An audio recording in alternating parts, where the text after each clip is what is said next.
Безопасность вашего автомобиля складывается из множества мелких составляющих. Одна из них – настройка зеркал заднего вида.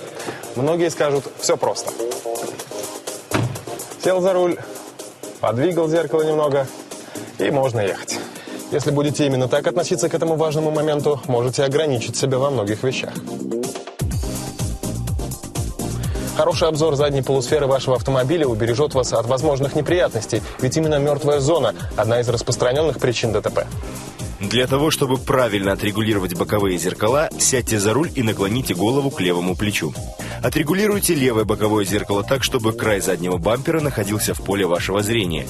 Когда вернете голову в вертикальное положение, проверьте, чтобы линия горизонта была немного ниже середины зеркала. Также настраивается и правое зеркало. Такая настройка зеркал делает ваш обзор оптимальным, при этом мертвая зона сводится к нулю. Боковые зеркала должны обеспечивать обзор правой и левой стороны вашего автомобиля. Это нужно, чтобы понять, какое положение занимают другие участники движения относительно вашей машины. Теперь вы всегда будете знать, что происходит у вас за спиной, и можете легко следить за бампером во время движения назад. Настроить центральное зеркало заднего вида еще проще. Садитесь ровно, как обычно сидите, когда ведете машину. И поправьте зеркало так, чтобы заднее стекло автомобиля полностью поместилось в нем.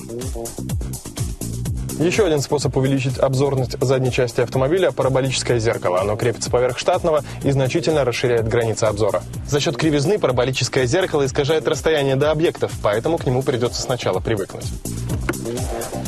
И еще один важный момент. Настраивайте зеркала вашего автомобиля только когда он стоит на месте. Даже если во время движения зеркала сильно сдвинулись, сначала остановите ваш автомобиль. И берегите себя на дорогах.